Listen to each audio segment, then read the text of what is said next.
উত্তম কুমার বাঙালির matinee idol, তারই প্রয়াণ দিবসকে সঙ্গী করে এক উত্তম স্মরণ সন্ধ্যা সম্প্রতি হয়ে গেল কলকাতার উত্তম মঞ্চে।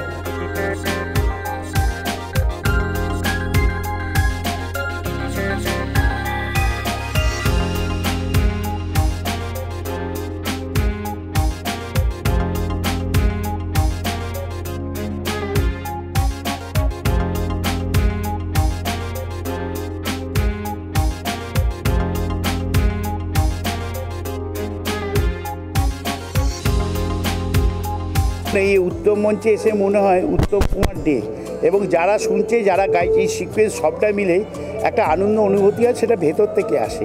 এই শান্তি একটা মজা, খুব ভালো লাগে এই দিনটা। ওনার উত্তম কুমারের ছবি আর মানুষের মুখ সব একাকার হয়ে যায়। একটা মানুষ ৪৫ বছর আগে মারা গেছেন, আজও মনে হয় তিনি আমাদের মধ্যে আছেন এবং থাকবেন। আমি যখন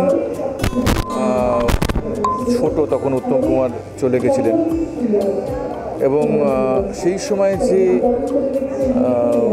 দুঃখের বাতাবরণ তৈরি হয়েছিল, আমি একটু ভেবেছিলাম যে তখন তো বুঝতাম না কে উত্তম কুমার। তখন ভাবতাম যে এত মানুষ কাঁদছে, বাড়িতে বাড়িতে সমস্ত মহিলারা পুরুষেরা কাঁদছে, কারণটা কি?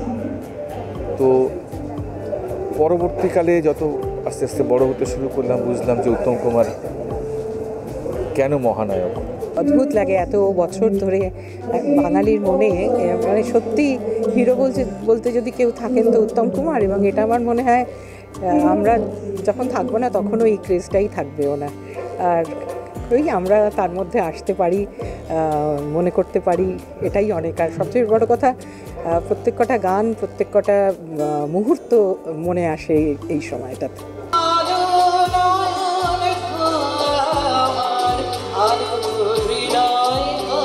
এখানে একটা ভীষণ অন্তরের ভালোবাসার টান, সত্যি উত্তমদাকে নিয়েই এটা, মানে প্রত্যেকে এখানে উত্তমদাকে এত ভালোবাসে এবং তাকে স্মরণ করে তাকে নিয়েই অনুষ্ঠান।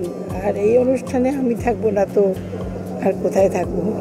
লাইফ টাইম অ্যাচিভমেন্ট অ্যাওয়ার্ড কিন্তু আগে মাননীয় মুখ্যমন্ত্রী আমাদের মমতা, ওনার কাছ থেকে আমি পেয়ে গেছি লাইফ টাইম অ্যাচিভমেন্ট অ্যাওয়ার্ড এবং উত্তম কুমার মহানায়ক অ্যাওয়ার্ড, দুটোই উনি আমায় দিয়ে দিয়েছেন।